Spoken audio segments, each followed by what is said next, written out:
Bonjour, ici David Lévesque. Il me fait à présent plaisir de faire un entretien en compagnie de Claudine qui s'occupe d'un blog sur lequel il est présenté des articles en relation avec la conscience supramentale.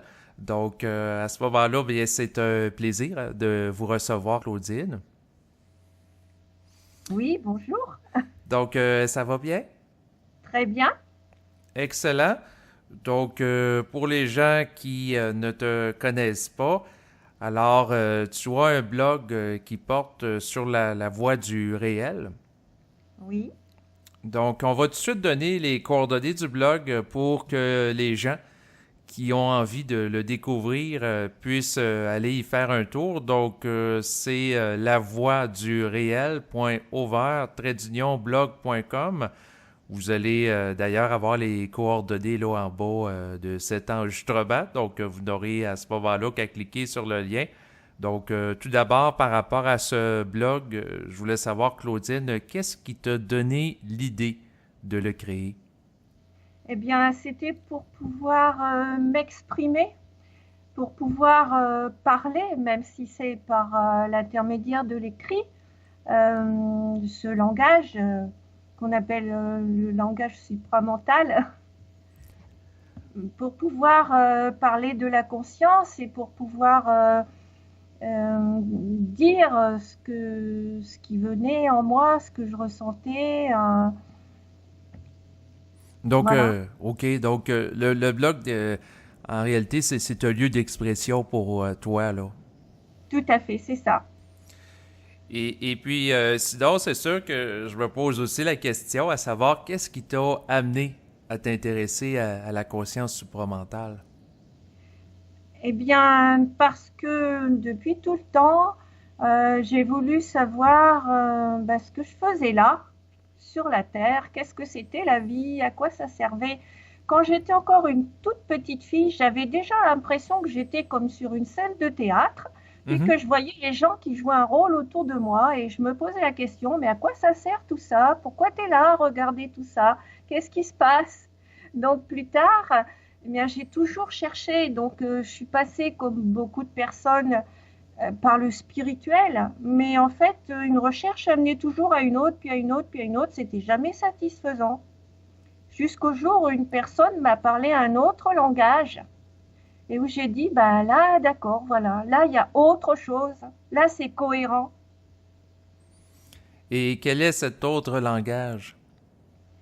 Eh bien, c'est le langage qui parle de conscience, du supramental, ce qui m'a fait savoir eh bien, qu'on était en fait conditionné, qu'on était dans des programmes, ce que je ne savais pas. Exactement. Est-ce que c'est le contact avec du matériel de Bernard de Montréal qui a initié votre intérêt pour le supramental? Eh bien, non, pas tout de suite. En fait, c'est une OK. personne qui était allée à au Québec pour rencontrer quelqu'un qui s'appelle Michel Do. Je ne sais pas si tu connais, Oui, qui a Michel arrêté Dao, oui. Oui. Michel Down, qui a arrêté depuis son activité. Donc elle était allée passer quelque temps là-bas. Et comme c'est une personne que je connaissais, avec qui j'avais fait des choses dans le spirituel, eh bien, elle a proposé à plusieurs personnes de se rencontrer eh bien, pour nous dire un petit peu ce qu'elle avait été chercher là-bas au Québec. Voilà. Donc c'est cette personne-là. Et après, elle nous a parlé de Bernard de Montréal. Et après, j'ai découvert, oui, effectivement, les, euh, les enregistrements de Bernard. Et puis récemment, d'autres, comme toi, comme Berthold, comme Monsieur Sabourin. Enfin, il y en a beaucoup. Exactement. Et ce que je voulais savoir, c'est au contact de ce matériel-là, plus particulièrement de celui de Bernard de Montréal, parce qu'il est très vibrant. Comment est-ce Oui. que tu as réagi? Eh ben, c'était comme si j'avais enfin les bonnes réponses, comme si j'étais enfin dans quelque chose qui me parlait, qui vibrait en moi. Mhm. Je suis tout de suite, comment dire, comme rentrée là-dedans. c'était comme si c'est quelque chose que j'avais toujours attendu, puis qui était enfin là. Exactement. En ce qui me concerne, quand que j'ai entré en contact avec les enregistrements de Bernard de Montréal, bien ça faisait tout simplement écho à une réalité que je portais déjà en moi. Donc ça a été comme une confirmation vibratoire qu'il existe Oui, un niveau de réalité euh, que j'anticipais déjà. En réalité, ça m'a permis surtout de mettre des mots sur des choses que je ressentais déjà intuitivement, là. oui, c'est tout à fait ça, effectivement. Donc, à ce moment-là, on peut dire que les enregistrements de Bernard ont rejoint là, ta sensibilité. Tout à fait, oui. Et par la suite, ce contact avec ce matériel, c'est ce qui t'a donné le goût d'écrire? Oui, parce que j'avais besoin d'exprimer ce ressenti. En fait, j'avais besoin de dire avec mon langage ce qui était ressenti. Mhm. C'est ce qui permet en fait d'intégrer, c'est de le parler soi-même. Exactement, c'est le meilleur moyen de connaître une intégration personnelle, tout à fait. Voilà. D'ailleurs, souvent, quand j'ai écouté des enregistrements, eh ben, je me mets à écrire parce que c'est comme si ce que j'avais entendu, ben, je le savais déjà, je découvre que je le savais, donc j'ai besoin de l'exprimer avec mon langage et voilà, c'est ce qui permet d'intégrer, effectivement. Donc on écrit bien d'abord pour soi. Exactement. Donc, c'est sûr que dans le même esprit, les enregistrements que je fais présentement sur cette chaîne YouTube sont pour moi d'abord en vertu d'une intégration personnelle. Si ça bénéficie à des gens, tant mieux, mais fondamentalement, c'est pour intégrer ma propre énergie. Tout à fait. J'ai eu l'occasion d'écrire ça dans un article aussi parce que c'est exactement ce qui se passe. Oui, et ce qui est intéressant, c'est de voir que cette démarche d'intégration personnelle, petit à petit, rejoint de plus en plus des gens un peu partout dans le monde. Oui, J'étais curieux de savoir, parce que ça fait quand même plusieurs articles que tu as écrits, est-ce que à travers ces articles-là, il y a un message particulier que tu vises à véhiculer? un message particulier, je pense pas. J'en ai pas l'impression. J'écris plus ce qui vient en moi au moment où je l'écris, OK. mais de message, non. OK. Non, ben c'est tout à fait correct. Bien, c'est sûr que il y a beaucoup de sujets hein, que tu as abordés dans les articles et j'ai vu notamment que suite à l'enregistrement que j'avais fait en compagnie de Berthold qui portait sur la notion du double, ça t'avait donné une forme d'inspiration là, pour écrire un article, si je ne m'abuse. Oui, tout à fait. Parce qu'effectivement, au début, je ressentais ce double comme quelque chose d'extérieur à moi. Et puis, bah, j'ai fini par réaliser que c'était pas extérieur, mais que ça faisait partie de moi. Qu'en fait, il n'y avait rien à chercher ailleurs qu'en soi, parce que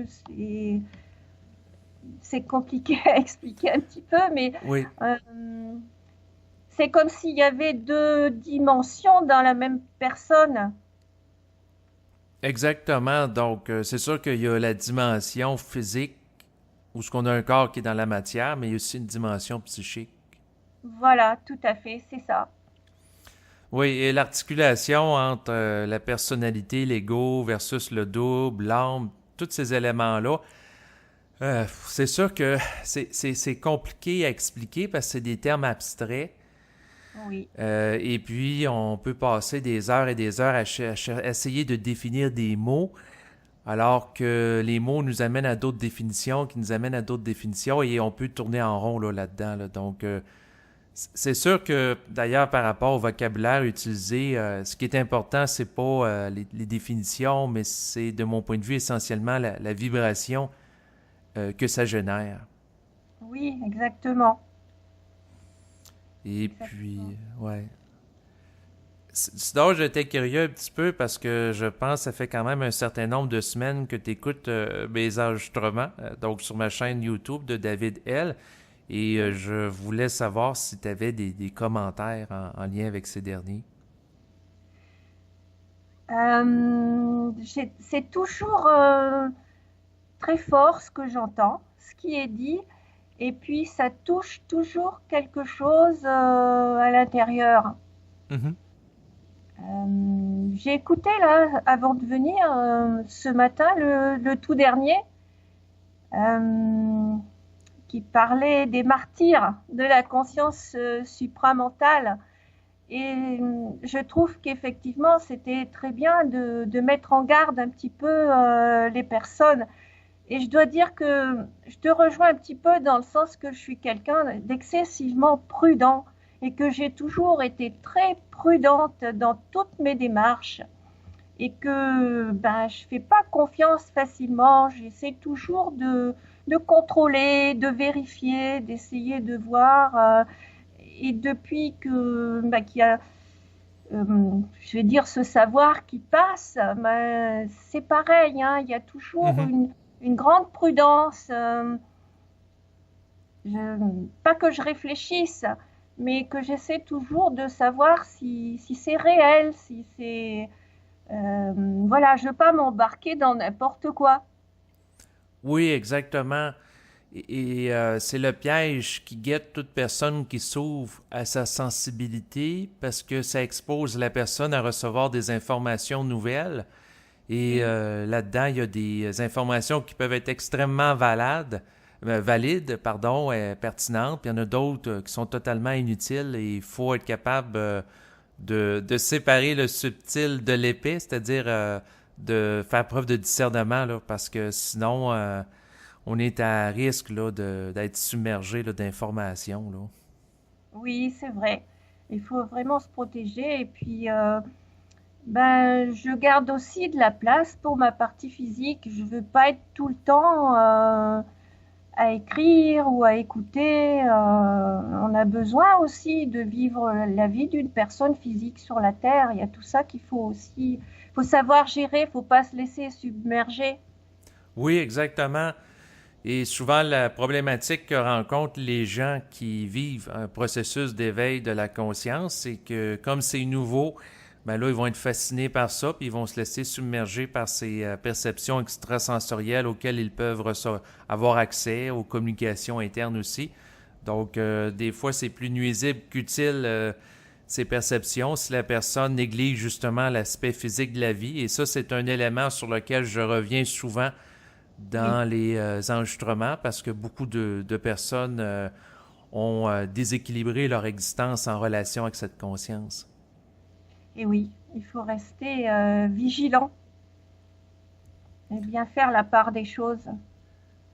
Et je fais en sorte de ne pas me laisser fasciner par tout ça. Je l'étais certainement au départ, Mhm. mais aujourd'hui, je pense que non. J'ai beaucoup de recul par rapport à ça et il n'y a plus de fascination parce qu'en fait,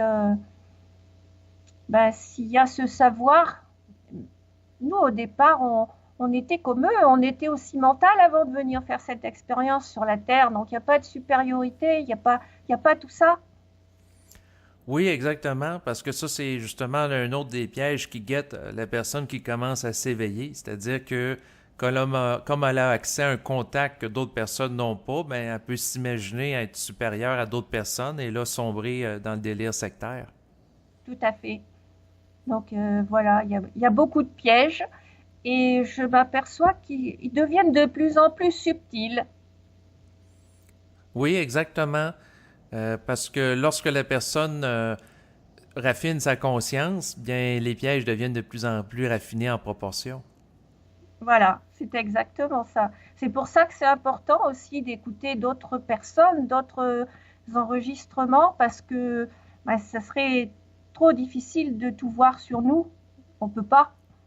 On a besoin des fois des autres ou d'écouter les autres pour voir des pièges qu'on n'avait pas vus, nous, au départ.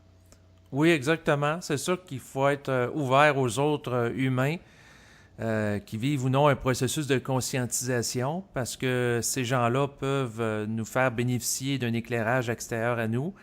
Et comme le disait Bernard de Montréal, on n'est pas intelligent tout seul, dans le sens que lorsqu'on se conscientise, on a besoin des autres pour être capable de se situer. Oui, tout à fait. Puis sinon, ben, j'étais curieux de savoir un petit peu comment tu vis ce processus de contact avec la conscience supramentale alors que tu es en France et là-bas, il y a sans doute pas beaucoup de personnes là, qui vivent ça. Eh ben non, il n'y en a pas beaucoup. Alors moi, j'ai la chance d'avoir un fils qui vit ça aussi et OK. avec qui je peux parler. Donc, j'apprécie beaucoup. Mais sinon, c'est vrai que j'avais pas beaucoup de personnes. Enfin, je connais 5 ou 6 personnes qui sont, je vais dire, là-dedans, en France, mais on est tous un petit peu éloignés. Donc, on se voit pas souvent, on n'a pas souvent l'occasion de parler.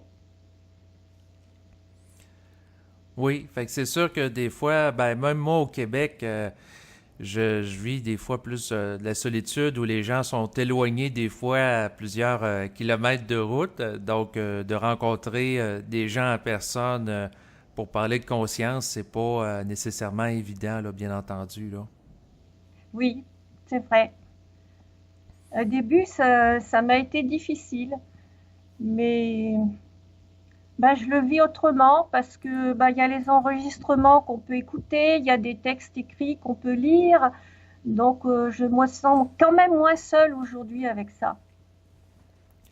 Bien, c'est excellent parce que petit à petit, il y a du matériel sur Internet là, qui est en train d'être diffusé. Là, si je pense au Carrefour Supramental, qui est un YouTuber là, qui en diffuse beaucoup. Il y en a d'autres aussi. Il y a Berthold.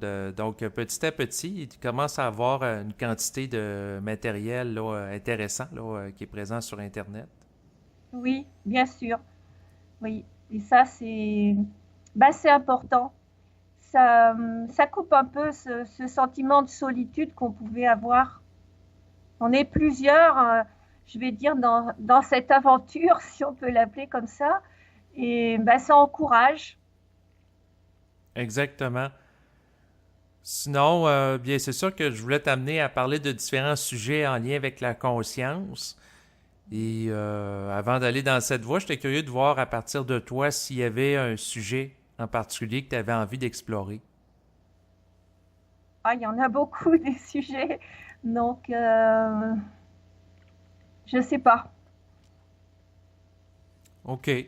Bien, je peux lancer un sujet, c'est-à-dire, suite à l'écoute, que ce soit de mes enregistrements, de d'autres personnes aussi, etc., est-ce que d'être exposé à une vibration particulière en lien avec la conscience supramentale t'a amené à apporter des changements concrets dans ta vie? Oui, il y a beaucoup de choses qui sont plus vécues de la même façon. Il y a beaucoup moins d'émotionnels perturbants, par exemple. OK. Il y a beaucoup moins ou plus de souffrance. Et disons que la souffrance, c'est plus la même. C'est plus de la souffrance psychologique, c'est plus pareil. Il y a des choses qui ont changé à ce niveau-là. Et dans le sens que c'est moins de la souffrance émotionnelle. Oui, OK. Donc, c'est sûr que l'aspect qui m'intéresse souvent de discuter avec les gens, c'est comment qu'ils intègrent cette conscience-là dans le quotidien. Parce qu'après tout, on est venu sur la Terre avec un corps physique pour vivre une expérience humaine. Donc, c'est sûr que moi, j'étais curieux de voir un petit peu les changements là, que de canaliser du matériel comme tu fais à travers les articles sur ton blog La Voix du réel, écouter des enregistrements, va participer à favoriser là, l'évolution de ta conscience dans ton quotidien. ben, au début, ce qui était difficile, c'est d'avoir presque tout le monde autour de moi qui n'était pas là-dedans. Mhm. Ça, au début, ça m'a posé des difficultés. Aujourd'hui, je suis dans une démarche qui m'amène à m'adapter, c'est-à-dire que j'ai pas porté de jugement sur là où ils en sont, c'est pas mon affaire, et donc j'en suis à adapter mon langage par rapport aux personnes qui sont pas dans le supramental, parce que comment dire, au début j'avais envie de partager ça, mais je m'aperçois que c'est pas ça qu'il faut faire en fait. Donc aujourd'hui, le contact avec les autres personnes me devient plus facile. Oui, ben c'est sûr qu'en lien avec ça, moi-même, puis je sais aussi d'autres personnes, c'est que souvent le piège qui nous guette quand on commence à se conscientiser, c'est que lorsqu'on découvre cette conscience-là, on a le goût de la partager. Et oui, Et ça, c'est le piège dans lequel beaucoup de personnes tombent parce que s'imaginent que vu que c'est bon pour eux autres puis ils aiment ça, ben ils s'imaginent qu'automatiquement les autres vont être capables d'intégrer ça puis vont aimer ça, alors que ce n'est pas nécessairement le cas, étant donné que c'est une conscience individuelle plutôt que collective. oui, tout à fait. Et ça, je pense que ça met un petit peu de temps à s'intégrer. Oui, tout à fait. C'est sûr que ça peut nous amener à faire certaines erreurs. C'est sûr qu'après coup, dans ma vie, quand que je passe mon existence en revue, j'aurais dû moins en parler à ma compagne de cette conscience-là, puis également là, certaines personnes de mon environnement. Mais comme on Ouais. peut pas changer le passé, puis on peut juste agir sur le moment présent, eh bien, j'ai appris à m'ajuster. Et puis, comme tu le mentionnes, c'est sûr que de parler explicitement de conscience avec des termes, que ce soit le double éthérique, l'ajusteur de pensée, la vibration astrale, tous ces mots-là, ce vocabulaire qui est spécifique à la conscience supramentale, je l'utilise pas avec les gens là, que je vais voir là, sur la rue ou avec des inconnus. Là. Oui, bien sûr, oui. Donc, ben, je pense que les erreurs, ben, elles nous servent à pas les reproduire quand on a constaté que c'était une erreur, quoi, en fait. Voilà.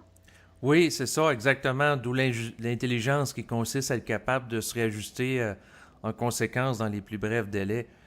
Donc, Voilà, c'est ça. c'est ça, exactement. Fait que c'est sûr que l'intégration de cette conscience, en ce qui me concerne, a beaucoup changé ma vie et c'est l'un des aspects qui m'amène justement à m'informer comment que les autres vivent ça, étant donné que c'était pas une conscience qui est très présente au sein de l'humanité.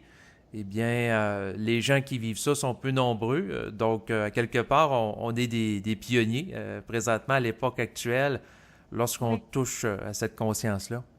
bien sûr. Ce sera peut-être plus facile dans quelques années ou quelques siècles quand il y aura beaucoup plus de personnes conscientes. Mais bon, nous, on est là. Ça fait partie de notre programme. Donc, ben, on fait avec. Oui, exactement. Donc, on n'a pas le choix de composer avec cette programmation-là. Non. Et ce n'est pas nécessairement évident pour tout le monde. D'ailleurs, c'est la raison pour laquelle j'ai produit l'enregistrement là, sur les martyrs de la conscience supramentale, dans le Oui. sens que beaucoup de gens qui vont souffrir de cette conscience-là.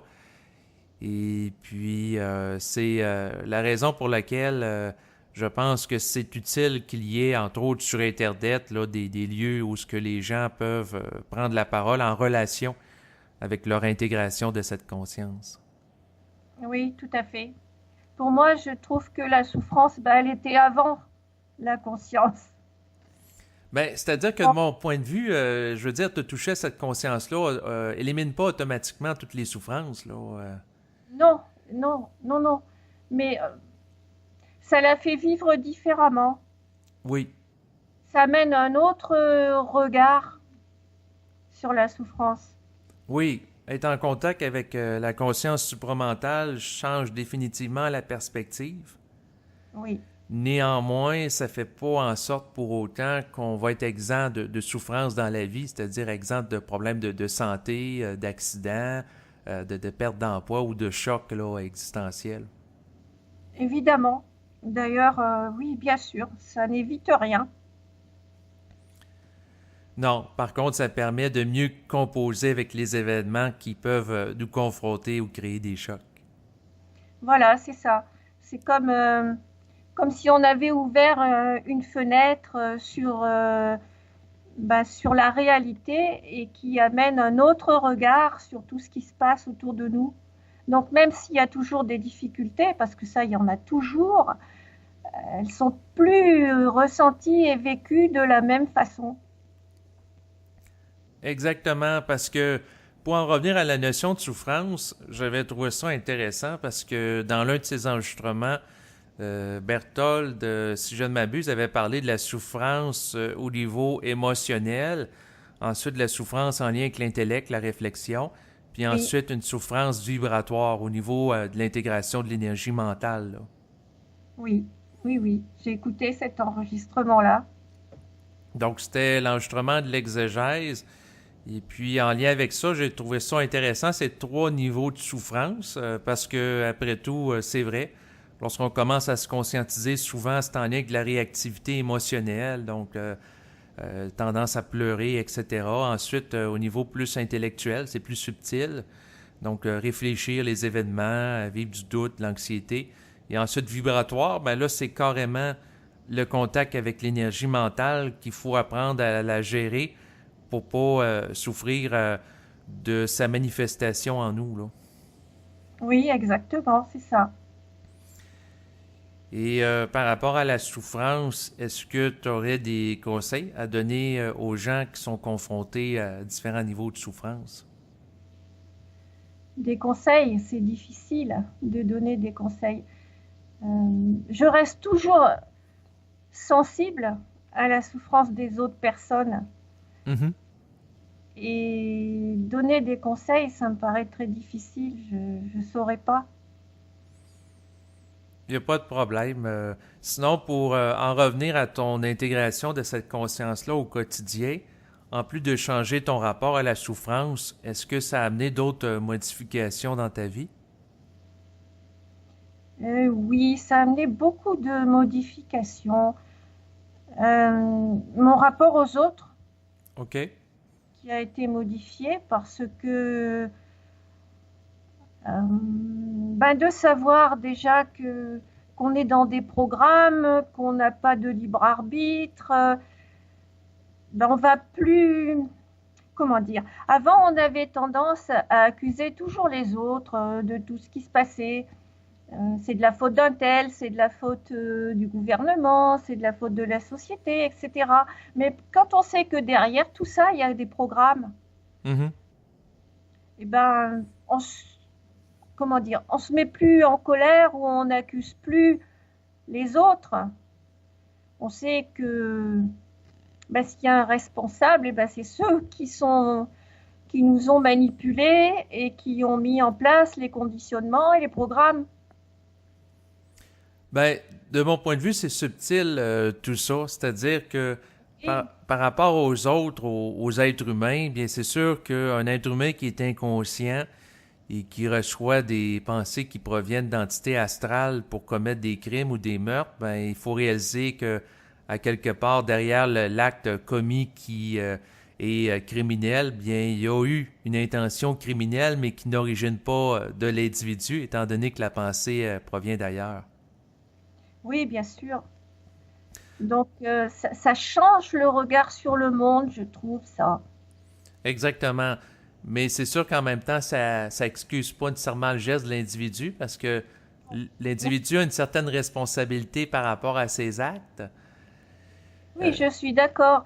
Quand j'en parle avec mon fils, il me dit, mais moi, on pourrait bien me dire dans les oreilles d'aller tuer quelqu'un, jamais j'irai le faire. Parce que c'est pas,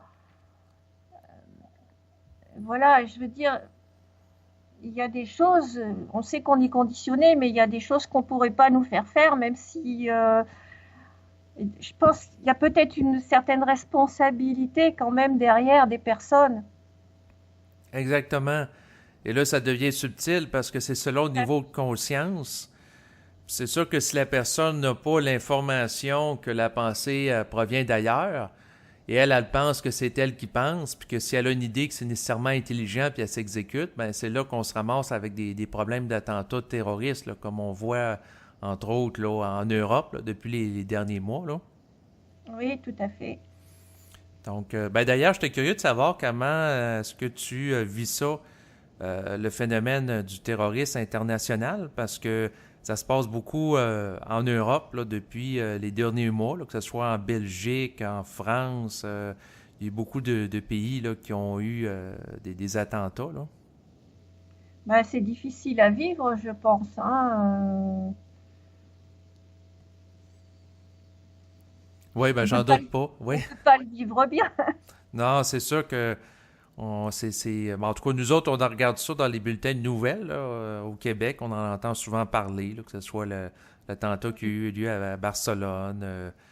Il y a différents endroits, mais c'est que de mon point de vue, en lien avec les attentats qui ont cours, c'est qu'il y a des entités astrales derrière ça qui cherchent à semer le chaos sur Terre et créer un règne de la peur. C'est une situation de tension internationale auquel on est confronté et c'est sûr qu'à quelque part, il faut être capable de composer avec ça sans souffrir émotivement puis sans tomber dans la réflexion non plus. Oui, exactement. C'est pas toujours facile. Non, exactement. Et c'est là que ça nous permet de voir à quel point on est centrique et on a de la force de volonté. Oui, oui, bien sûr. Mm. Sinon, par rapport à l'intégration de la conscience supramentale dans ta vie, est-ce que ça t'a amené d'autres changements? Alors, on a parlé des changements. Il y en a beaucoup et peut-être que je les vois pas tous. Mais ça m'a amené vraiment un autre regard sur tellement de choses que mon comportement. D'ailleurs, voilà, je vis avec quelqu'un qui n'est pas dans la conscience supramentale, mais qui a eu l'occasion de me dire au début, mais qu'est-ce que tu as changé? Je ne comprends pas que tu aies pu changer comme ça. Donc, c'est bien que ça a été ressenti aussi des autres personnes. Oui, parce que c'est un changement qui est vibratoire. Donc, que la personne vive la fusion ou qu'il la vive pas, il va sentir une modification, ne serait-ce que du comportement. Bien sûr, parce que j'étais quelqu'un avant ça, dans une personnalité, quelqu'un de très gentil, de toujours d'accord. Ben ça a beaucoup changé. Alors forcément, les autres, ils ne le vivent pas de la même façon. Je suis quelqu'un qui s'exprime beaucoup plus qu'avant et qui n'hésite pas à contredire, alors qu'avant, j'étais toujours d'accord. Donc, eh ben, ça se passe pas toujours bien.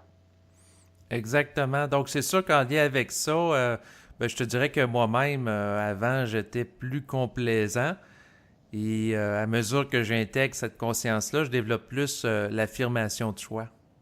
Voilà, c'est exactement ça. Donc, pour quelqu'un qui a connu une personne considérée comme ben, faible, on peut dire, et puis qui voit émerger une certaine force, une affirmation de soi, ben, il ne comprend pas vraiment. Non, exactement. Et la personne peut vivre ça comme étant choquant parce que elle n'était pas habituée de se faire remettre en question ou que l'autre s'affirme. Donc là, à ce moment-là, ça peut être très confrontant pour elle. Voilà. Donc, c'est pour ça qu'aujourd'hui, ben, j'essaie d'être moins réactive que je l'ai pu l'être au début, plus présente, et puis d'adapter quand même mon langage. Donc, je vais écouter la personne et quand elle va pas être d'accord avec moi, ben, je vais pas forcément réagir. Ben, des fois, je me tais, comme ça, j'ai rien à dire quand je suis pas d'accord. Et pour essayer de plus entrer en conflit, parce qu'au départ, c'était ça, on rentrait en conflit. Et moi, j'en veux plus des conflits. Donc, ben, c'est moi qui essaie de m'ajuster. Oui, mais en même temps, il ne faut pas se laisser marcher sur les pieds par les autres. Ah ben non, non, ça, je le ferai plus. Non, exactement, mais je le précise parce que tout ça, c'est délicat. Parce que d'un côté, il faut pas se laisser marcher sur les pieds des autres, donc en s'affirmant, mais en même temps, il faut pas nécessairement non plus chercher le conflit. Donc, Oui. ça prend un comportement qui est très ajusté. Eh ben oui, j'ai l'impression que c'est ça, que je m'ajuste tout le temps. au fur et à mesure, mais non, il n'est pas question que je me laisse marcher sur les pieds, ça non. Mais Oui. c'est juste d'essayer que ça se passe sans que je sois agressive parce que je l'étais au départ et sans que je sois trop réactive. Et tout ça, ben, c'est très subtil et ben, ça s'ajuste un petit peu chaque jour. Oui, exactement. Donc, c'est sûr que de mon point de vue, à mesure qu'on se conscientise, à mesure qu'on ne tolère plus toute forme de domination. Oui, voilà, c'est ça. Donc, à ce moment-là, c'est sûr que s'il y a des gens qui cherchent à nous exploiter, nous abuser, nous mentir, puis on le sent, ben, on va vouloir s'affirmer là, pour pas se laisser dominer. Mais en même temps, il y a une façon de le faire pour pas non plus créer des chocs disproportionnés puis amener des escalades là, verbales. Là. Voilà, c'est ça. C'est de plus laisser faire, mais de savoir le dire d'une façon plus adaptée, qui va pas amener l'autre dans le conflit. C'est un peu compliqué, Oui, mais c'est un petit peu compliqué, mais c'est important de le parler parce que ça permet de le clarifier, justement. voilà, c'est ça. Et puis, après tout, la parole permet une intégration et si tu vis quelque chose en lien avec ça, ben moi-même, j'ai vécu ça. Je sais aussi que d'autres personnes. Donc, ça a une utilité que ce type de sujet soit abordé parce que beaucoup de gens, quand ils se conscientisent, ben ils vont réaliser qu'à quelque part, il y a beaucoup de personnes qui cherchent à leur vampiriser leurs énergies. Oui, Et puis, s'ils ne s'affirment pas, ben ils vont se faire dilapider, voler leur énergie vitale. Mais en même temps, ça justifie pas non plus de tomber dans le comportement contraire, puis de devenir dominant, puis être confrontant, puis chercher là, à créer des chocs là, pour des chocs. Là. voilà, c'est exactement ça. Donc au début, bah, c'est trop réactif, et puis après, bah, ça s'ajuste. Exactement. C'est sûr que de mon point de vue, l'intégration de cette conscience-là change carrément notre rapport à la réalité et surtout nos proches, là, bien sûr.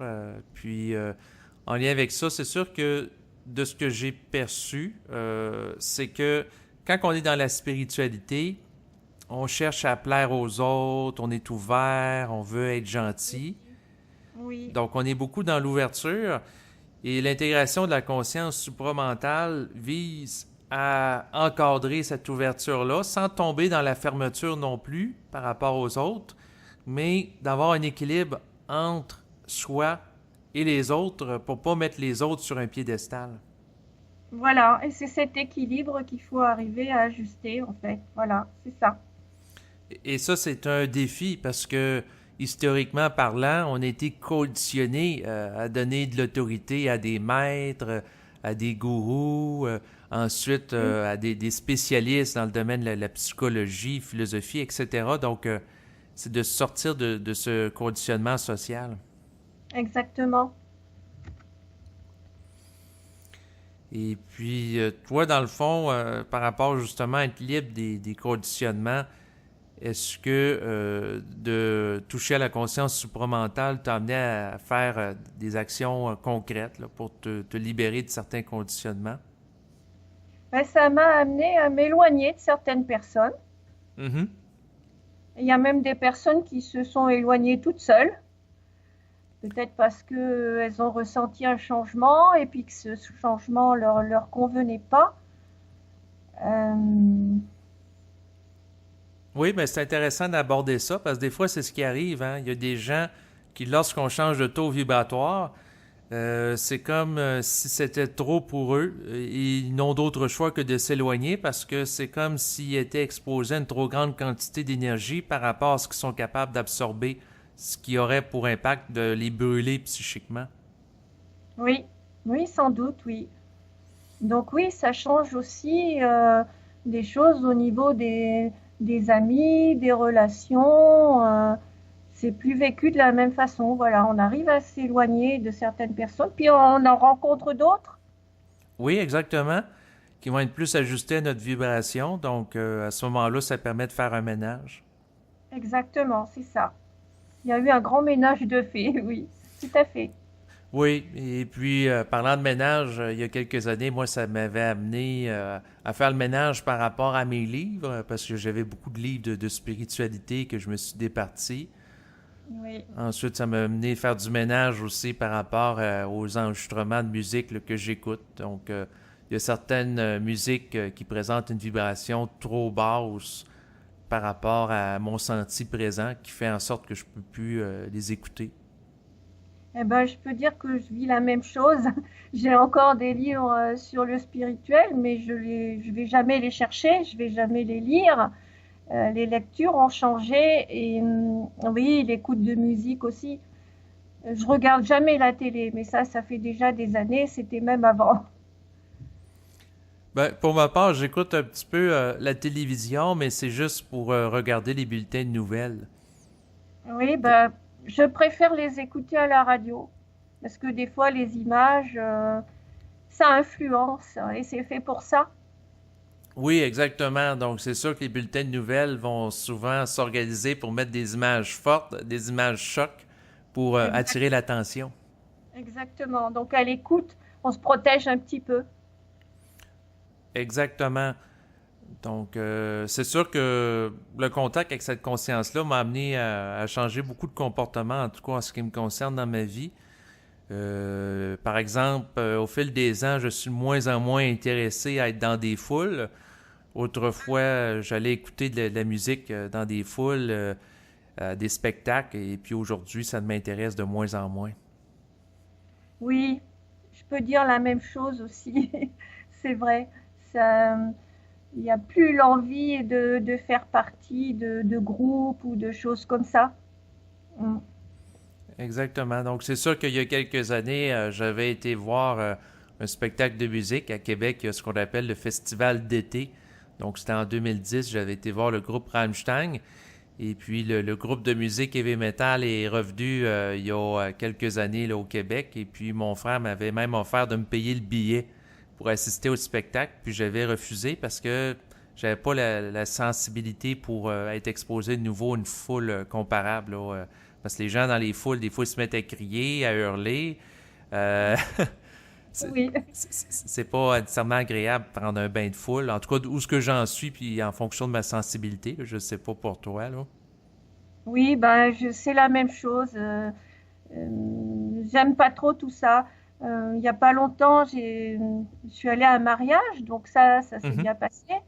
Et puis le lendemain, il a fallu encore revoir les personnes et tout ça. Et après, ben, j'étais un peu à saturation. J'ai eu besoin de me reposer par rapport à ça. Contacter trop de monde, voilà, tout ça, c'est difficile aujourd'hui. De se Oui, trouver avec beaucoup de monde et de devoir parler ben, de choses dont on n'a plus forcément envie de parler aujourd'hui. oui, exactement. C'est sûr que de rencontrer des gens puis leur parler, par exemple, de la pluie puis du beau temps, de la température, Voilà. c'est quelque chose là qui m'intéresse moins là au fil du temps. Ben, c'est pas vibrant tout ça. Non, c'est ça, exactement. Ça ne nous amène pas dans une vibration mentale. Et Oui. comme ces personnes-là, souvent, sont plus superficielles, ça sert à rien de leur partager des choses non plus qu'ils peuvent pas absorber. Fait que soit qu'on parle de la température ou on parle de rien. Donc, des fois, ce qui arrive, c'est que je reste tout simplement en retrait là, dans des occasions comme des décès ou ben, des mariages. C'est très rare là, que j'y vais, là, mais je veux dire des occasions où que c'est en lien avec plus des gens qui sont pas, qui touchent pas à cette conscience-là. Oui. Je fais partie d'un petit groupe là où on fait de la randonnée une fois par semaine et je m'aperçois que de plus en plus, eh ben, je marche beaucoup toute seule parce que on commence à parler et puis moi je m'éloigne parce que ben, c'est des conversations, je trouve plus d'intérêt en fait. Oui, ben c'est la même chose que je vis, c'est-à-dire que quand il y a des gens qui ont des conversations que c'est plus bas en vibration, comme du racontage, donc des gens Exact. qui répètent tout le temps les mêmes problèmes qu'ils vivent, mais qui se mettent pas en action concrètement pour les régler, pour moi c'est une perte de temps, c'est une perte d'énergie, et naturellement je m'éloigne. Voilà. C'est ce qu'on arrive à faire, à s'éloigner, oui, tout à fait. Donc ça change aussi le niveau relationnel. Oui, parce que ça amène une très grande sélectivité. Exactement, c'est ça. Donc, c'est sûr que par rapport à ça, avec le temps, ça devient de plus en plus difficile de rencontrer des gens qui sont sur la même longueur d'onde à mesure qu'on intègre cette vibration-là. Oui, c'est vrai. C'est pour ça que c'est bien qu'il y ait des enregistrements et des lectures, hein. Ça permet quand même d'avoir des contacts avec ces personnes-là qui partagent. Oui, exactement. Donc, c'est sûr que justement un blog comme le tien, donc La Voix du réel, ça peut être l'occasion à des personnes qui vivent un contact avec cette conscience-là de pouvoir avoir le plaisir de goûter à une vibration qu'ils ne goûteront pas nécessairement dans le quotidien, où il est question, si je pense au Québec, souvent les gens vont discuter d'hockey, ils vont discuter des vedettes au cinéma ou de la température, donc ça reste tout le temps par rapport à certains aspects de la vie, Oui, mais c'est toujours limité, puis il n'y a pas d'approfondissement vibratoire, donc ça occasionne tout le temps, en tout cas en ce qui me concerne, une sensation de lourdeur, là, ces conversations. exactement. Je ressens la même chose aussi. Donc moi, je m'éloigne.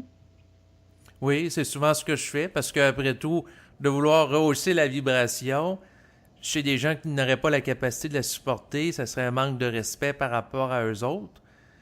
Donc, Oui, à ce moment-là, j'ai un autre choix que de m'éloigner et c'est ça qui est plate un peu parce que d'un côté, on aurait beaucoup de choses à dire, mais en même temps, ben, si les gens sont pas capables de le supporter, ben, il faut les respecter là-dedans. voilà, c'est exactement ça. Et des fois, on n'a pas d'autre choix que de se taire ou de s'éloigner un petit peu. Oui, exactement. Et à un moment donné, je discutais il y a quelques années avec un de mes amis qui me disait que plus que tu vas avancer dans le processus de conscientisation, plus que tu vas savoir des choses, plus que tu aurais le potentiel d'aider des gens, et plus que paradoxalement, il va falloir que tu te taises. Et oui, parce qu'en fait, on ne peut pas aider les autres. Oui, ça fait partie des illusions spirituelles. Exactement. Euh, Donc aujourd'hui, j'ai réalisé ça, qu'on ne pouvait pas aider. Donc, ça n'empêche pas d'être présent auprès des personnes, mais oui. c'était une illusion de croire qu'on allait les aider en quoi que ce soit. Non, exactement. C'est sûr qu'un être humain qui vit une certaine forme d'ouverture peut bénéficier de l'éclairage d'une autre personne si elle le cherche, naturellement. Donc, ça peut avoir une certaine utilité. Mais en réalité, c'est la personne qui doit s'auto-aider, s'aider elle-même, là, en allant chercher les ressources qu'elle a besoin en vue d'évoluer. Exactement, c'est ça. En fait, les entretiens ou les lectures qu'on peut avoir du supramental, elles servent juste à amener les personnes à aller chercher elles-mêmes, en elles-mêmes, quelque chose qui est là. Oui, les ressources qu'elle porte déjà en elle-même, le savoir dont elle est aussi porteuse. Voilà, Et puis d'ailleurs, quelqu'un qui réussit à régler ses problèmes par elle-même, c'est beaucoup plus satisfaisant que si c'est un autre qui le fait à sa place. Et bien sûr. exactement. Et souvent d'ailleurs, quand c'est une autre personne qui cherche à régler les problèmes d'une autre à sa place, ben souvent ça dure pas parce que l'initiative ne provient pas de la personne concernée. Bien sûr. Et il faut en arriver à s'individualiser, donc à régler les choses soi-même pour soi-même. Exactement. Et ça, c'est pas nécessairement évident au départ, parce qu'on est souvent habitué de tout le temps faire affaire avec le collectif, attendre après le gouvernement qui crée un programme, attendre avec la société qui nous donne les ressources.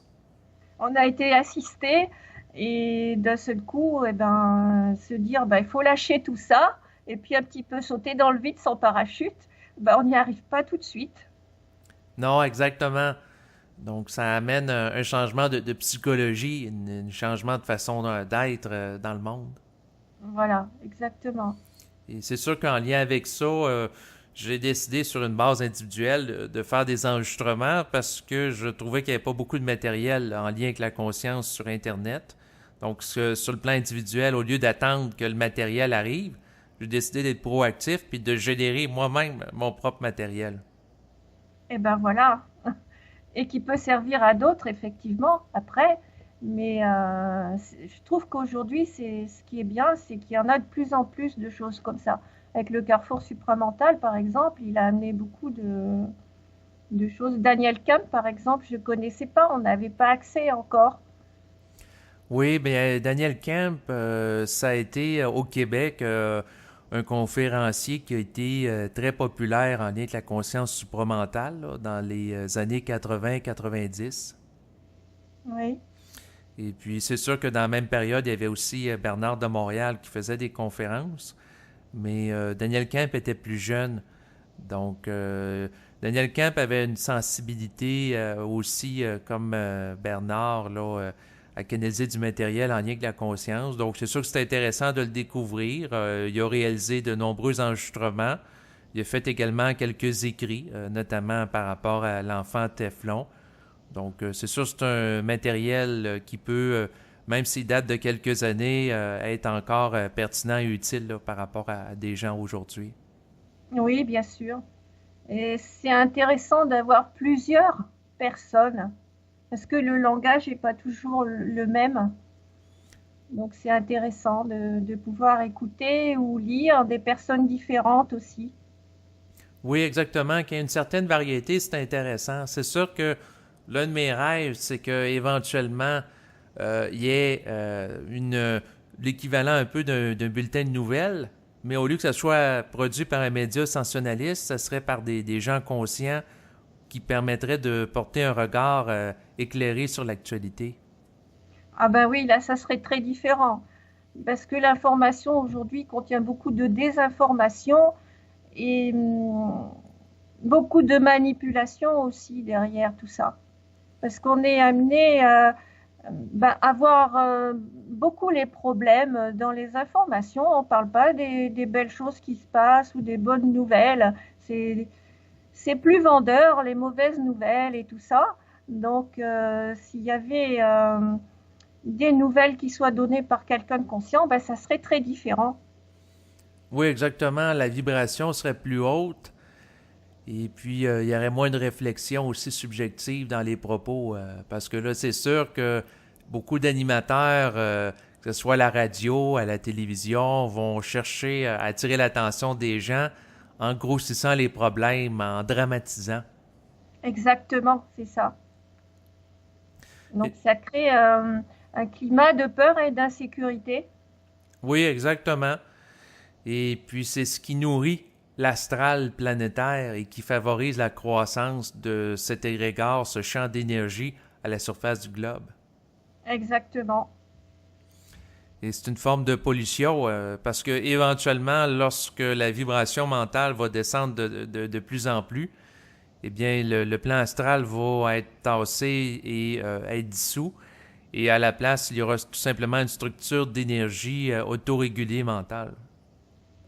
Oui, je ne sais pas si on aura le temps physique de le voir, mais effectivement, Moi, j'ai l'impression que non, parce que la dissolution totale du plan astral est prévue pour s'effectuer sur plusieurs siècles.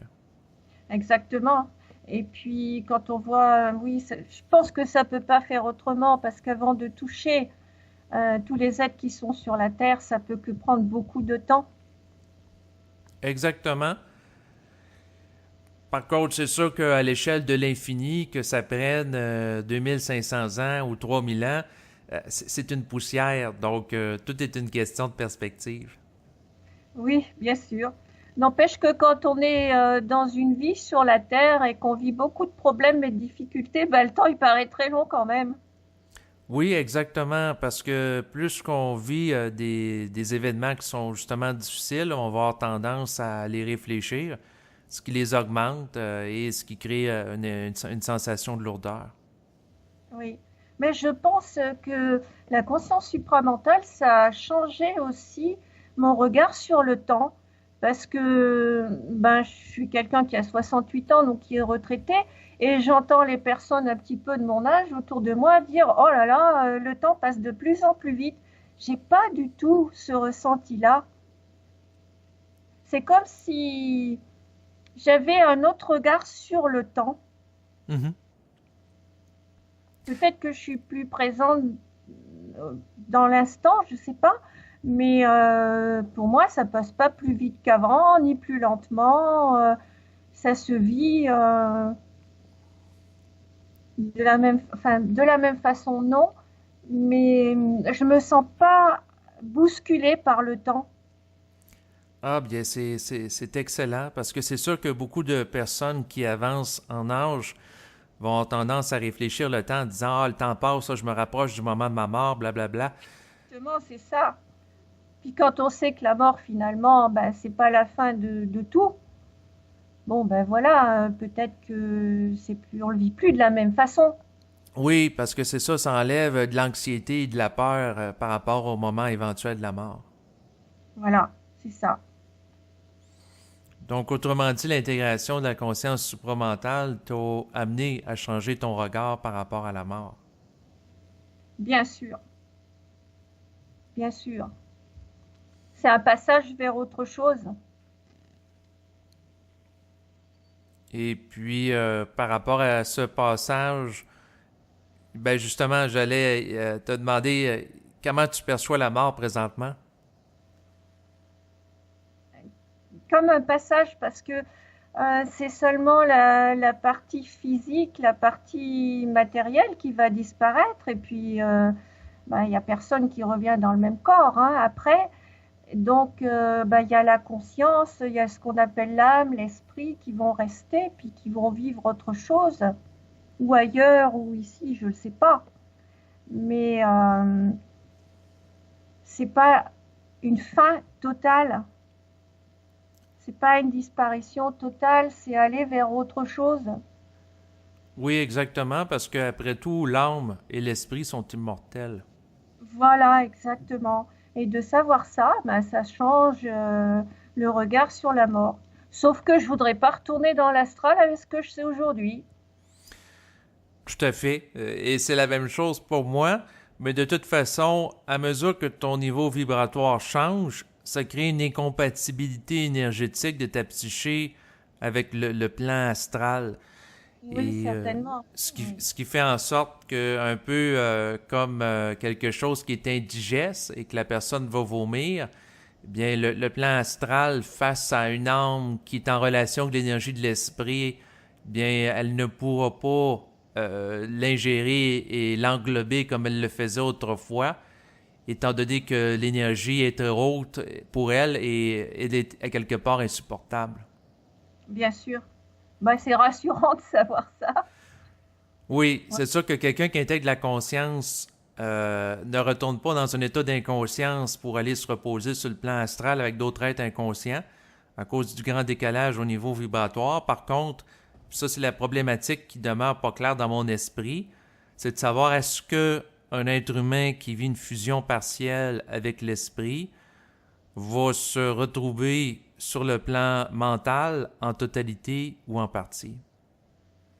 Là, j'ai pas la réponse non plus. C'est quelque chose que vous avez abordé avec Berthold dans un enregistrement et Oui, ben tu ben, peux me tutoyer. Après tout, tu m'avais demandé avant l'entretien de me tutoyer. oui, je voulais dire vous, Berthold et toi. OK, il n'y a, Vous y a avez aucun abordé problème. tous les deux ce sujet. Donc, ben, j'ai pas la réponse. Je sais pas non plus. Donc, c'est sûr que ça demeure pas clair pour moi. J'en ai parlé avec Berthold. Probablement, je vais en parler aussi avec d'autres intervenants dans le domaine de la conscience. C'est sûr que moi, dans mon senti, comme explication, ce que j'ai qui m'émerge en moi, c'est que ce que je vis en contact avec le plan mental qui a été branché de mon vivant, je le conserve dans l'après-vie. Donc, autrement dit, si j'ai intégré 5% de la vibration de mon esprit, bien, dans l'après-vie, il me reste ce 5%-là de branchement. Donc, ce qui est fait. C'est de savoir si, dans l'après-incarnation, je vais pouvoir poursuivre l'intégration sur un plan en parallèle avec la Terre, donc passer de 5 à 7%, ou il va falloir que je me réincarne pour poursuivre l'intégration, par exemple, d'un 5 à 6, etc., dans une autre vie. Et les discussions que j'ai eues avec différentes personnes m'amènent à penser que probablement que dans la préincarnation, je vais me retrouver sur un plan d'énergie se rapportant à d'autres personnes qui vivent un niveau d'intégration énergétique partielle en lien avec l'esprit. Par contre, il va falloir que je me réincarne pour poursuivre et approfondir l'intégration et la fusion avec le plan mental. Oui, ça me paraît correct, effectivement, de le voir comme ça. Mais c'est sûr que Jeanne Topo, à un moment donné, éprouve des désaccords par rapport à ce que je dis. Ben, pour l'instant, il n'y en a pas. OK. Sinon, de ton point de vue, j'étais curieux de savoir qu'est-ce que est, selon toi, le but de l'incarnation sur Terre? Le but de l'incarnation sur Terre, Oui. mais c'est d'en arriver un jour à retrouver le lien Mhm. avec les autres dimensions de qui on est. Donc,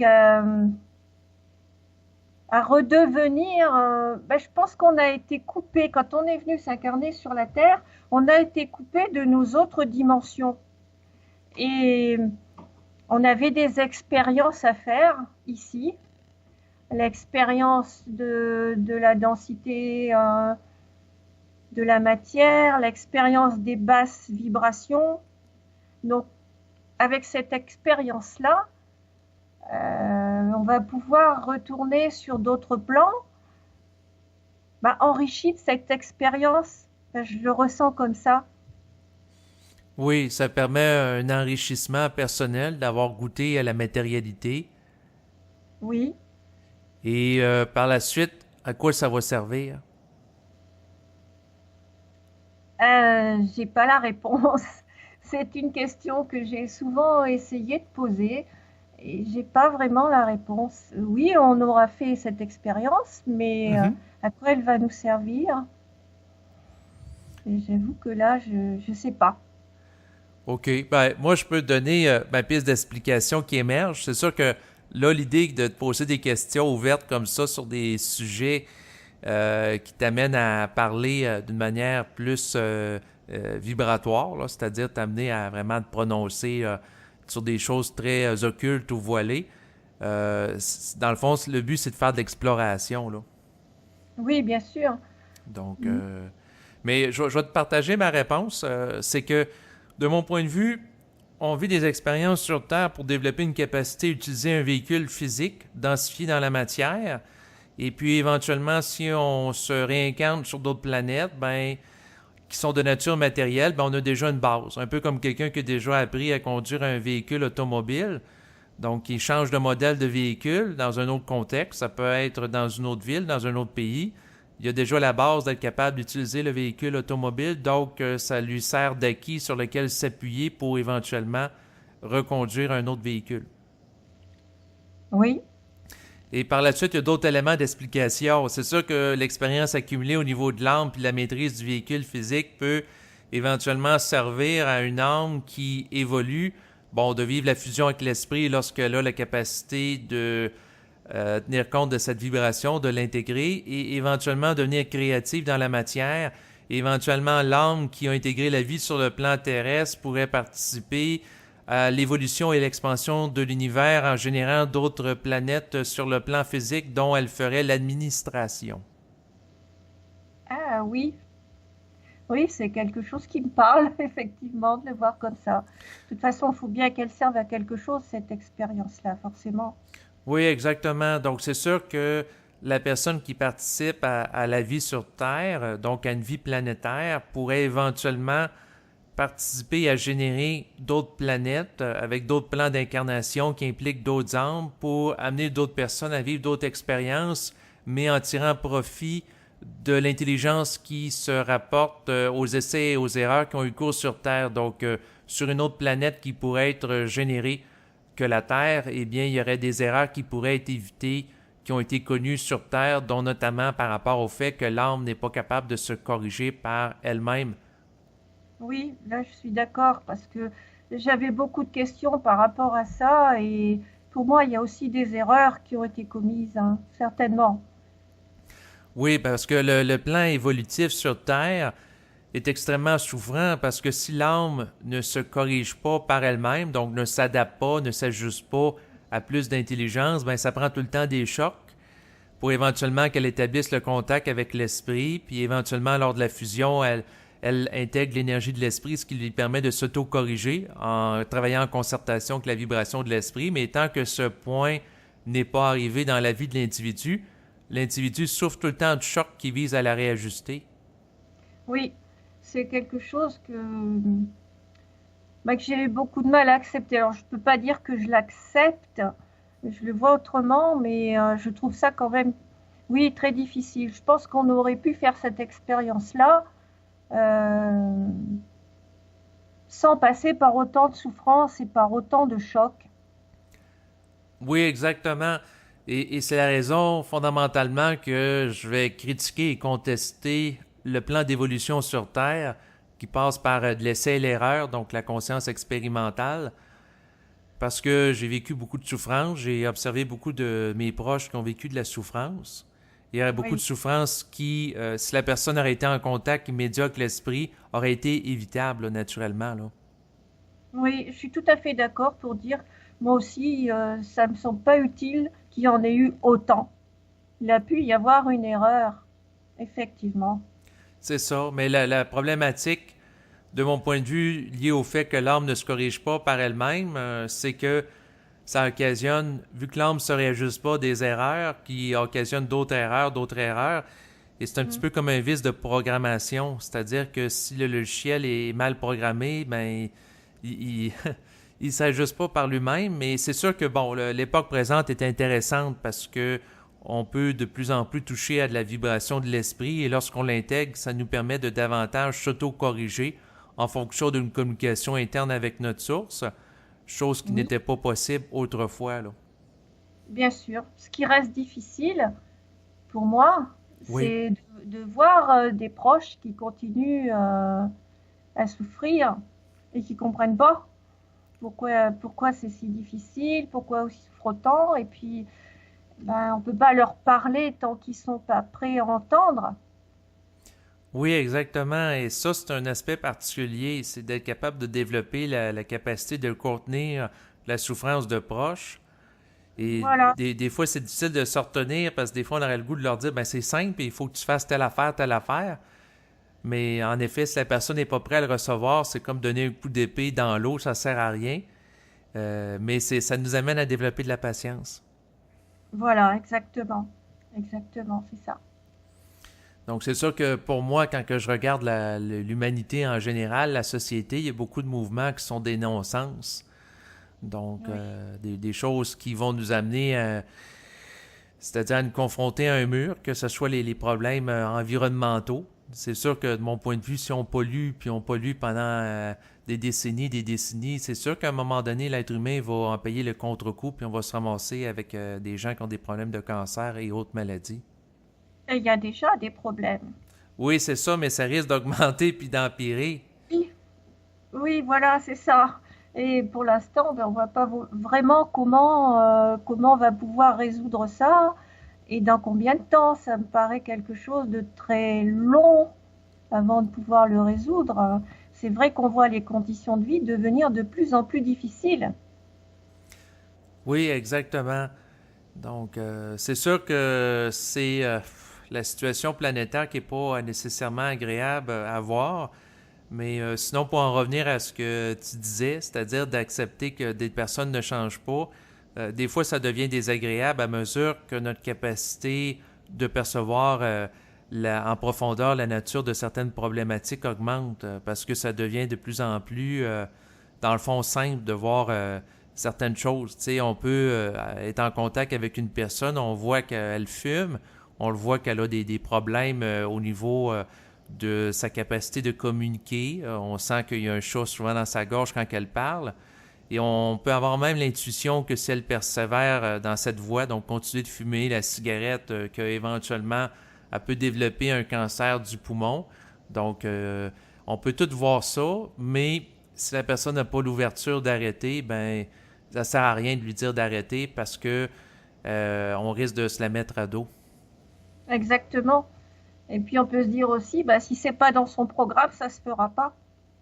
Exactement.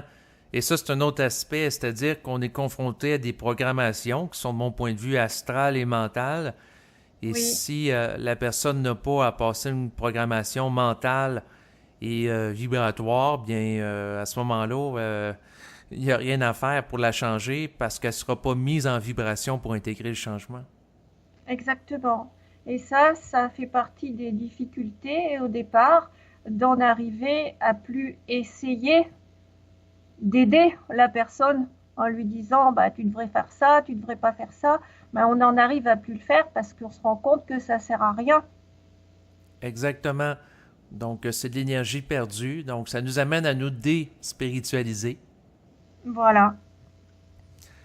Puis par la suite, bien, ça amène à mieux utiliser notre énergie, donc s'occuper adéquatement de soi plutôt que de se mêler des affaires qui ne nous regardent pas. Là. Donc, ça, c'est un autre aspect important. Là. Oui, bien sûr, parce qu'on avait été conditionné à s'occuper d'abord des autres avant nous. Et maintenant, ben, c'est la démarche contraire. Il faut s'occuper d'abord de soi. Oui, exactement. Donc, ça nous amène à arrêter de vouloir jouer au sauveur. Oui, tout à fait. Bien qu'à mesure qu'on avance en conscience et à mesure qu'on peut obtenir des réponses, puis à mesure qu'on pourrait être efficace pour aider d'autres personnes. Oui, c'est un peu contradictoire tout ça parce que on a beau savoir beaucoup de choses, et ben, on ne peut pas apporter le savoir à quelqu'un qui n'est pas prêt à le recevoir. Non, exactement. Et ça, c'est particulier parce que plus qu'on avance, plus qu'on sera en mesure d'aider des gens efficacement, mais moins on a à le faire, puis moins c'est-à-dire plus qu'on réalise que c'est une perte de temps de le faire. Exactement, Fait que c'est vrai. c'est ça. Fait que souvent, ce qui arrive, c'est que des gens qui commencent à se conscientiser découvrent ça, puis là, ils veulent aider les autres, mais ils n'ont pas nécessairement la maturité pour le faire. Et oui. Donc on finit par plus le faire. Oui, à mesure qu'on avance en conscience, moi, on est intéressé justement à aider les autres. Donc, on le fait plus, mais paradoxalement, on aurait la capacité de le faire d'une manière efficace de plus en plus. C'est vrai, il y a des choses assez contradictoires dans tout ça. Exactement. Quoique, si on est mis en vibration pour faire un mouvement par rapport à une personne, des fois, je vais le faire, mais il faut vraiment que je sente que la vibration est là. Et oui, bien sûr. Autrement, ça va pas marcher. C'est ça, exactement. Parce qu'à ce moment-là, il faut suivre la vibration. Parce que si on n'a pas la vibration d'aider quelqu'un, c'est sûr que ça ne marchera pas. Donc, il y a un timing pour ça. C'est sûr que ce qui peut nous mettre en vibration de faire un mouvement pour aider une personne, un mouvement ponctuel, je parle, c'est l'esprit. Et c'est sûr que ça m'amène à te parler du fait que plus qu'on intègre la vibration, plus qu'on vit en fonction des lois de l'esprit. Oui, exactement. Et Ça change les oui, choses. oui, c'est ça, ça change les choses, là. De vivre en fonction des lois d'énergie et de les percevoir, c'est sûr que ça change notre rapport aux autres, puis notre rapport à la société, en fait, globalement. Là. Ben, en fait, on est amené à laisser complètement tout ce qu'on avait appris, tout ce qu'on avait cru. Euh, c'est un changement total, en fait. Oui, ben c'est un dépouillement. Un dépouillement, voilà. De mon point... Exact. Oui, Non, j'ai rien à ajouter. non, c'est bien correct. Donc, c'est sûr que en passant pour les auditrices et auditeurs qui nous entendent, vous devez comprendre que présentement, c'est une conversation en audio, donc on se voit pas. Fait que c'est sûr que ça peut arriver à certains moments donnés qu'on veuille commencer à parler simultanément. Donc, Oui, il y a ça à mettre en contexte. Mais sinon, ce que je voulais rajouter, c'est que lorsqu'on se conscientise, on est amené à se dépolluer de vibrations astrales pour que de l'énergie mentale qui descend la remplace. Donc, une restructuration de notre être, c'est une mutation psychique que j'appelle. Et puis, par rapport à ça, c'est sûr que ça change notre comportement, ça change notre manière d'être. Et puis, ça nous amène à fonctionner en fonction de lois qui sont au-delà de l'ego et de l'orgueil. Exactement, c'est tout à fait ça. Et plus qu'on est capable de voir aussi tout ce qui est astral, l'ego, l'orgueil, et plus qu'on est capable aussi de prendre un recul critique là, par rapport à ça. Oui, oui, oui, exactement. Je ressens comme ça aussi. Sinon, j'étais curieux de savoir, est-ce que le contact avec la conscience mentale t'a amené à changer tes habitudes alimentaires? Je crois pas, non. OK. Euh, J'étais déjà plutôt, depuis plusieurs années, plutôt végétarienne. Mhm. Et c'est quelque chose qui me convient très bien au niveau de la santé. Donc, ça n'a pas changé. Bien, c'est excellent. C'est sûr que pour ce qui est de mon cas, moi, j'ai grandi dans un contexte où ce que les gens de ma famille mangeaient presque exclusivement de la viande. Et Oui, puis, j'ai diminué là, ma consommation de viande. Et puis, je trouve ça plus léger. Là, c'est sûr, l'alimentation végétarienne, d'ailleurs, ça se digère souvent mieux. C'est plus facile pour la digestion. Je ressens moins de tension là, au niveau du ventre, là, de l'abdomen. Là. Donc, c'est sûr que ma sensibilité qui a augmenté fait en sorte que parfois, parce qu'il m'arrive encore de manger de la viande, là, je reste omnivore, mais des fois, quand que je mange certaines viandes, c'est comme si je ressentais la colère ou la souffrance émotionnelle qu'a vécu l'animal au moment de sa mort ou de son existence. mais c'est un peu ce ressenti-là qui m'a amené à arrêter Bon, de manger de la viande. Et ben, j'en mange parfois un petit peu, mais plus de la volaille, parce que je sais pas pourquoi, parce que c'est une viande blanche, mais je serais incapable de manger de la viande rouge aujourd'hui. OK. Donc, c'est sûr que cette conscience-là peut nous amener à vivre différents changements. Et dans mon cas, ça va amener à revisiter différents aspects de ma vie. Donc, que ce soit l'aspect financier, l'aspect relationnel qu'on a beaucoup parlé tantôt, l'alimentation aussi. Donc, je pense que tous les aspects du quotidien peuvent être revisités en fonction de l'intégration de la vibration. Là. Oui, on peut dire que c'est un changement total. Oui, exactement. Sinon, de point de vue en lien avec cette intégration, est-ce que il y a des choses que tu fais aujourd'hui qui sont nouvelles que tu faisais pas autrefois? Des choses nouvelles. Oui, est-ce que tu t'es découvert des nouveaux intérêts? Euh,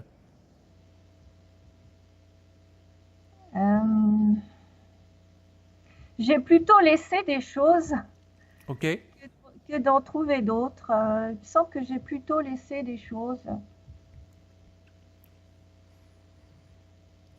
Oui. Ben, en tout cas, c'est sûr que ça nous amène à te dépouiller de certaines choses qui occasionnaient de la lourdeur.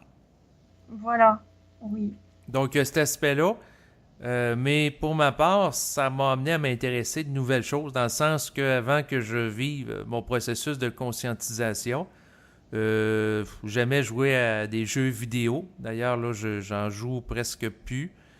Puis, je m'intéressais pas du tout à entendre parler de conscience, puis conscience supramentale. Donc, c'était pas des sujets dans lesquels j'ai grandi, dans le sens que mes parents, mon frère, c'est des choses qui parlaient pas. Il a fallu que par la suite, je m'intéresse à de la spiritualité, qui m'a amené éventuellement à tomber sur des enregistrements de Bernard, et là, m'intéresser à ces choses-là.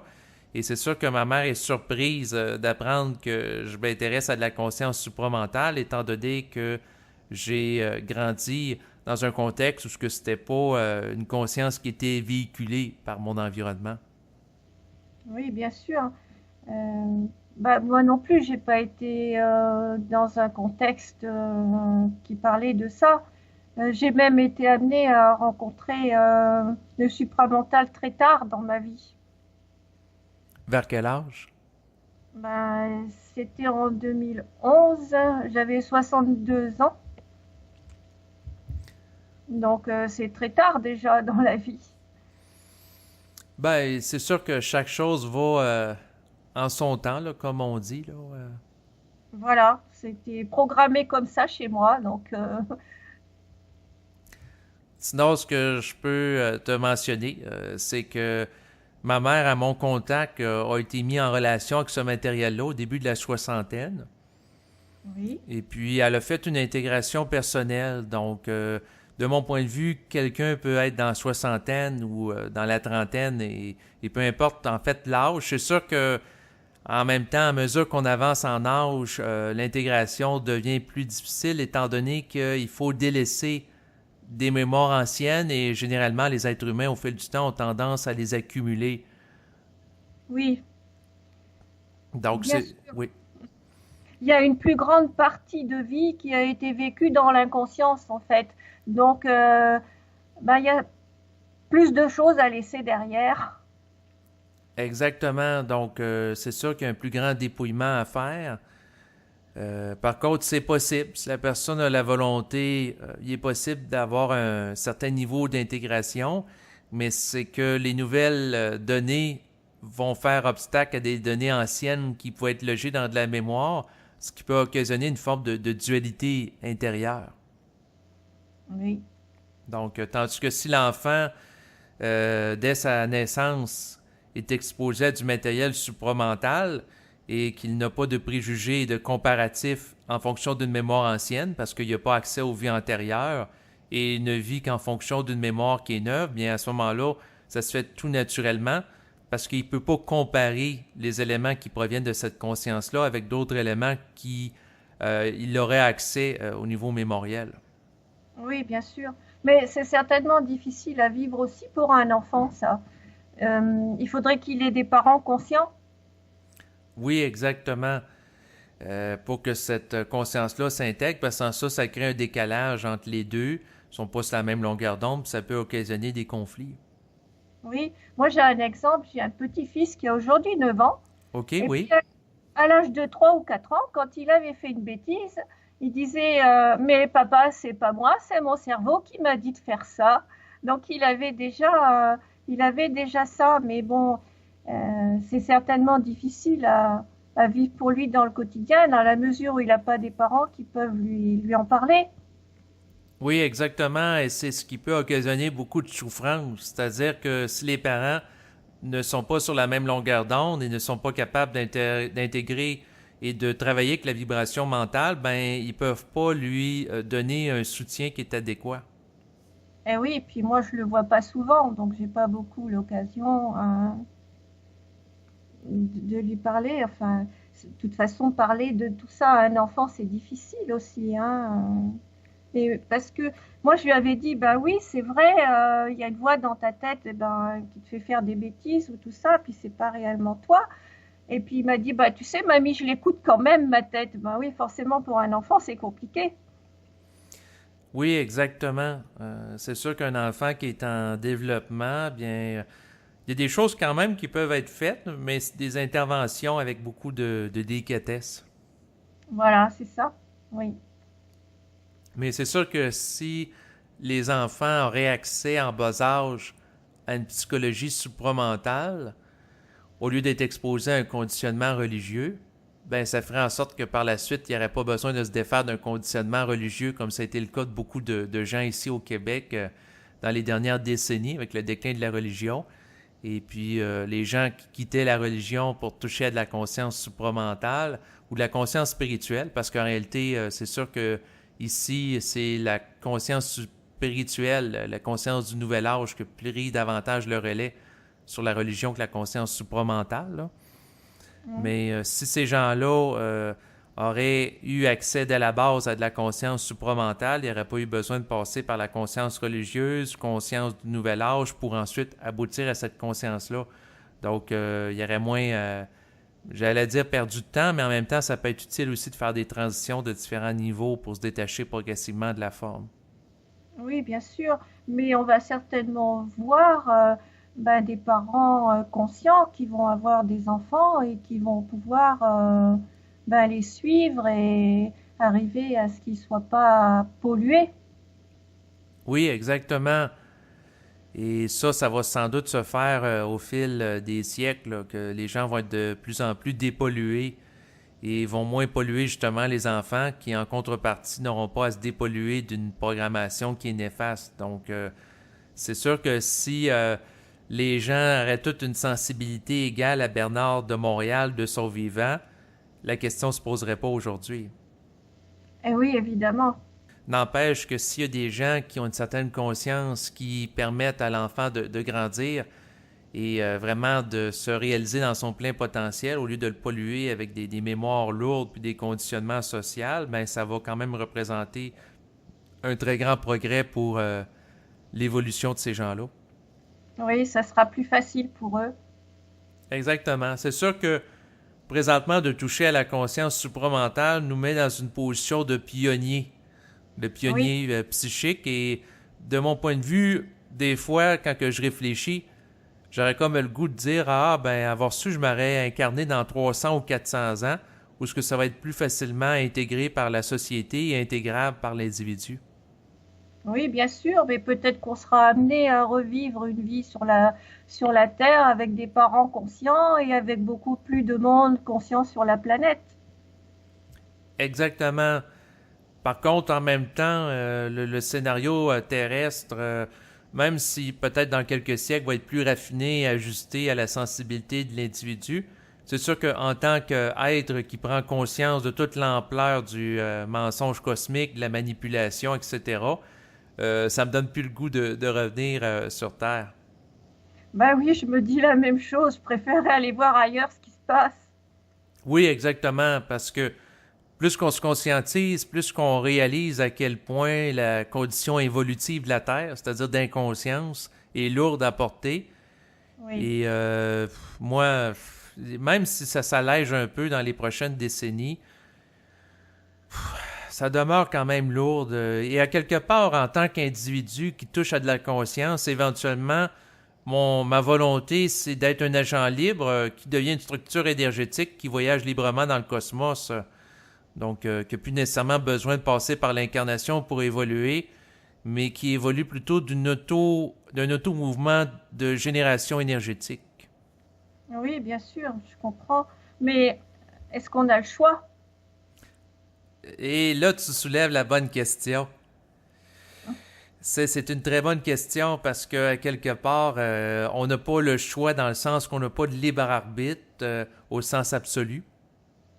Oui, Donc, c'est sûr que même si en tant qu'ego, je voudrais atteindre un niveau élevé d'énergie, si j'ai pas les corps pour l'intégrer, j'aurais pas le choix de me réincarner pour développer les corps qui vont me permettre de contenir cette grande quantité d'énergie et être capable de l'assumer d'une manière volontairement consciente. oui, Mais bien sûr. ouais. Mais c'est sûr que c'est pas évident.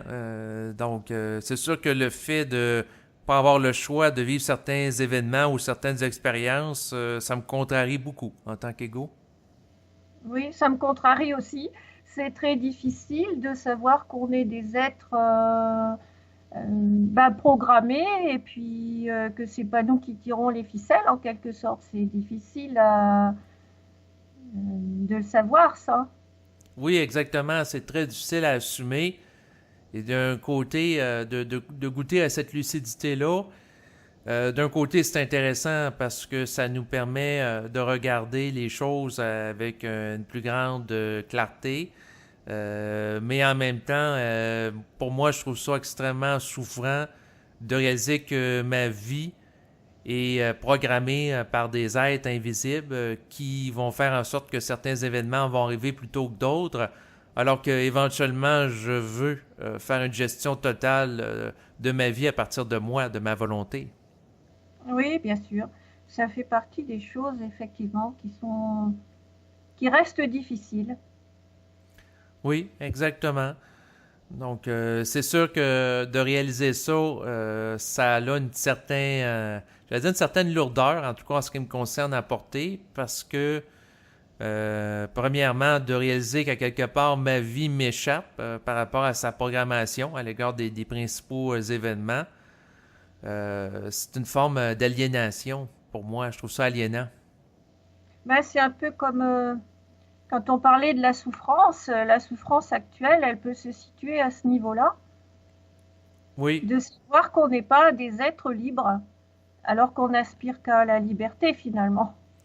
oui, exactement. Donc, on aspire à être bien dans notre peau, à être bien dans notre mental, et on est confronté à un contexte d'évolution, de programmation, qui fait qu'on n'est pas libre, mais ça peut nous amener à monter en volonté pour éventuellement avoir une volonté qui se développe de plus en plus, puis être capable de court-circuiter les volontés qui amènent des programmations qui nous sont défavorables. Oui, exactement. Il vaut mieux le voir comme ça, effectivement. C'est sûr que plus que je monte en volonté, moins je me sens influencé par le plan astral parce que la volonté, en fait, qui est en relation avec l'intégration de l'énergie mentale, amène une puissance qui est plus grande, qui est plus élevée que celle d'entité astrale, qui fait en sorte que à ce moment-là, on va moins être sous l'emprise et l'influence d'êtres dont la volonté est moins ferme. Tout à fait. Et je pense que le fait de savoir que c'est eux, de savoir qu'ils sont là, ben ça les empêche d'agir comme avant. Parce que du moment qu'ils sont vus, ben, qu'on sait qu'ils sont là, qu'on peut les contrer, ben, ils vont moins se manifester forcément. On va plus être intéressant pour eux si on les nourrit plus. Oui, exactement. Donc, autrement dit, si on ne se laisse plus vampiriser nos énergies par des entités astrales qui pouvaient nous amener à faire des actions qui sont nuisibles. Donc, quelqu'un, par exemple, sous l'influence d'une entité astrale qui lui dit dans la tête d'aller jouer au casino, se rend dans un lieu de jeu de hasard et dépense des milliers de dollars. Si la personne est capable de s'opposer à cette idée qui lui est présentée dans sa psyché et de la contester, ben à ce moment-là, il ne donne plus du pouvoir à l'entité astrale qui agissait ainsi. Et si l'entité astrale voit pendant une bonne période de temps que l'individu ne marche plus en fonction de ses suggestions, bien à ce moment-là, il va se détourner de cette personne et il va plutôt essayer de parasiter l'énergie d'une autre personne qu'elle va essayer d'influencer. Oui, exactement. Donc, d'un côté, c'est intéressant de se conscientiser parce qu'on se dépollue de certaines entités qui pouvaient nous parasiter notre énergie vitale. Mais en même temps, bien, c'est sûr que de réaliser que du fait qu'il n'y a pas de libre arbitre, bien, ça occasionne, en tout cas en ce qui me concerne, une certaine contrariété là, par rapport à notre situation existentielle. Oui, bien sûr, parce que quelque part, on a juste changé de manipulateurs, si on peut les appeler comme ça. Oui, parce que plus qu'on avance, moins on est manipulable par des entités de basse vibration qu'on voit rapidement venir. Par contre, on peut être encore manipulable par des êtres plus subtils. Donc, en fait, quand la vibration est grossière, la vibration est dense, la vibration est très émotivante, on la voit très rapidement. Mais quand la Oui, vibration est plus subtile, des fois c'est plus difficile à voir et c'est là qu'on peut être manipulé. et ça devient de plus en plus subtil. Oui, exactement. Donc, c'est un petit peu pour illustrer ça pour les gens qui nous écoutent. C'est que autrefois, lorsqu'on est inconscient, bien, on est manipulé malgré nous par des êtres, étant donné que la pensée provient d'ailleurs. Donc, on recevait des pensées, puis des fois, elles étaient grossières. Donc, on pouvait agir en fonction d'elles. Donc, ça peut être d'acheter un billet de loterie, ça peut être, dans certains cas, de consommer de la drogue, etc. Lorsqu'on augmente en vibration, les suggestions sont moins destructives et puis on a plus d'esprit critique, mais il peut y en avoir également qui sont néfastes et qui vont à l'encontre de notre intérêt, d'où le fait qu'il faut monter en intelligence. Donc, éventuellement, l'individu qui se conscientise se libère de l'influence astrale. Et puis après, ben, il faut qu'il se libère aussi de l'influence mentale. Et ça, c'est un aspect qui est également important d'aborder parce que beaucoup de personnes pensent que je suis en contact avec le plan mental, c'est réglé. Mais non, il faut aussi qu'il se libère de certaines influences mentales pour ne pas souffrir de son contact avec l'esprit ou ce que certains appellent le double. exactement. Il me semble qu'il faut s'ajuster à la même vibration pour plus.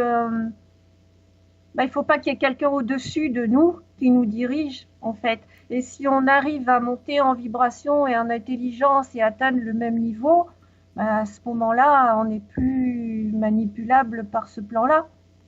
Exactement. Et c'est là le défi, parce que il faut monter en volonté, et pour accoter la volonté du double, ça demande beaucoup d'intelligence, parce que c'est une volonté qui est beaucoup plus intelligente que celle d'entités de basse vibration astrale. Bien sûr. Donc, c'est sûr qu'il y a une hiérarchie d'entités qui vont faire de l'influence.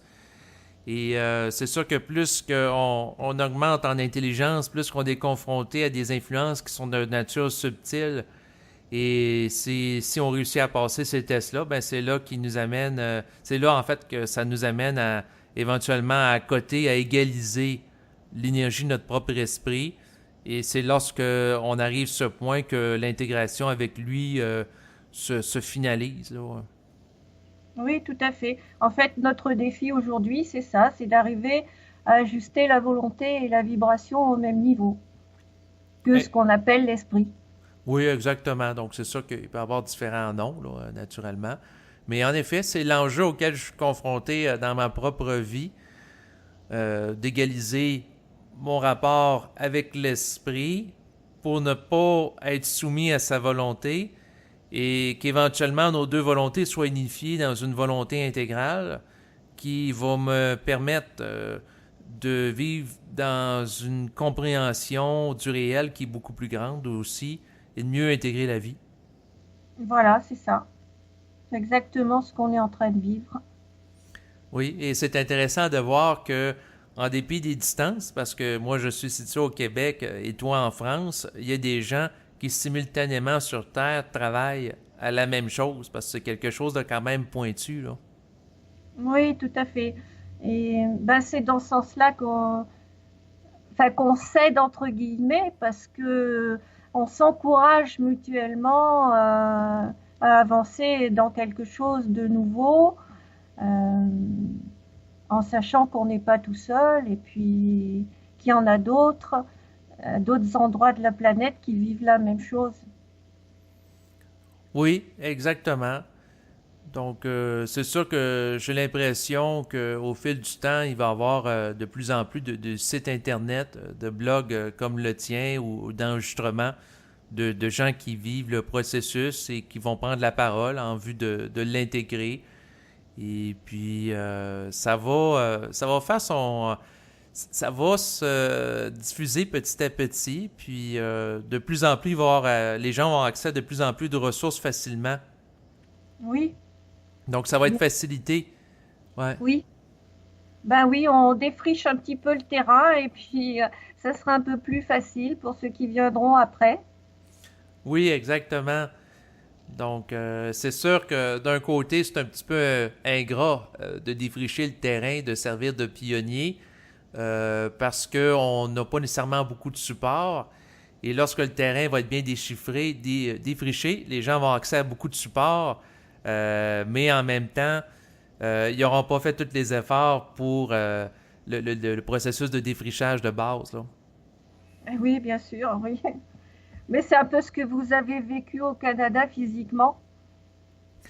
Oui, parce que après tout, des gens de l'Europe, notamment de la France, sont venus ici, ils ont défriché, la difficulté avec ce mot-là, le territoire du Québec, et puis s'est développé des fermes, s'est développé des villes, et c'est sûr que ça s'est beaucoup développé là, au fil du temps.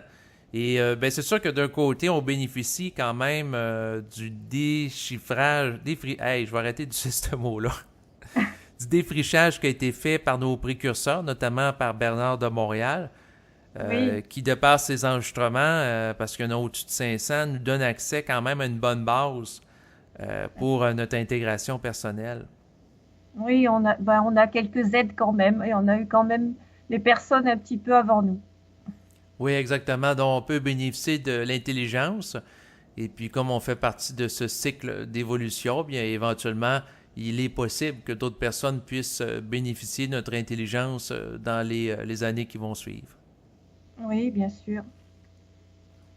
Donc, sinon, étant donné que le temps file, par rapport à ton blog, est-ce que tu avais des choses particulières que tu voulais dire?